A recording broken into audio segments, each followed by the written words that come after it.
پێغەمبەری خوا شتێکم پێ بڵێ سەحابەیەک بەردەوام بم لەسەری پرسیار لە کەسیش نەکەم وتێتی بەردەوام بە لەسەر ئیمان باوەڕت بەخوا بێ و ئەوەشی کە داوای لێ کردووە باوەڕت پێ بێ بیکە و پاشان بەردەوام بە لەسەرام باوەڕە هەتا ئەگەیتە خوا. ئەمە باشترین کردەوەی پێغەمبەری خوا ئەسحاب و یاوەرانی فێر کردووە. چونکە لە قورئان دەشدا تەماشایکەی خوای پەروەردگارە فەرمێ ئین الذین قالوا ربنا الله ثم استقاموا ئەوانەی کە ئەڵێن خوای ئێمەیە ئیمانیان هێناوە ئەمجا بەردەوام بوونە لەسەر و عیبادەتەی کە بوونە لەسەری کەواتە مسلمان عەزیزەکان ئێمە مانگی ڕەمەزان خەریکێ ئەتوانین بڵێن خوا حافیزیمان لێ دەکات. ئەوەی کە گردی و مانگی ڕەمەزان بە ڕۆژوو بوو سەرفرازی دنیا دەبێ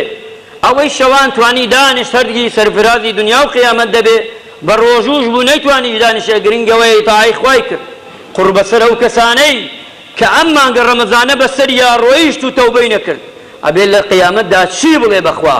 ئەوانەی کە ئەمڕۆ یان سبەینێ و دوو سبەینێ گاڵتە بە من و تۆ دەکەن ئەڵێن ئەوە چیە لە بەیانی وای بە ڕۆژوە تایەوارە خواجان وعدی داوە بە من و تۆ لە فکرە نەچێ ئەو کاتێ پەروەردگار ئاهلی بەهەشت دەخاتە بەهەشت لەسەر بەرزایەکانی بەهەشت دانشن تەماشای ئەوانە دەکەن ئەوا قەشمەریان کرد بە ئیمانداران بە نوێژ بە ڕۆژوو لە ناو ئاگری دۆزەخا چۆن خوای گەورە سزایە نەدا.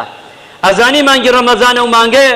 دەرگایەکیەیە ما بەینە سەمای وەلئەرض ئەو دەرگایە بەینی ئەرز و ئاسمانەکانە نەک یەک ئاسمان یەک زەوی ئەرز و ئاسمانەکان حەوتەبەقەی ئاسمان بە حەوتەبەقەی زەوی ئەو دەرگایە دەکرێتەوە بەس لە ڕەمەزانایە ئەوش خێراتنی ئەو کەسانە دەکا فەرمو ئەوانەی هان لە چۆ لە قیامەتاڵێ هان بە ڕۆژوو فەرمو با لەم دەرگایە و بچنە ژوورەوە ئومێدەوارین هەمومان لەو دەرگاوە بچینە ژوورەوە بەڵام پێشی هەمومان پێغەمبەری خوا صلی الله علیه وسلم چێتە ژوورەوە چونکە هیچ دەرگایە ناکرێتەوە ئیلا پێغەمبەری خوا لێی نەدا و بۆ ئەو نەبێ بۆ هیچ کەسێکی تر ناکرێتەوە چونکە مانگی ڕەمەزان دڵتان پێی خۆش بێ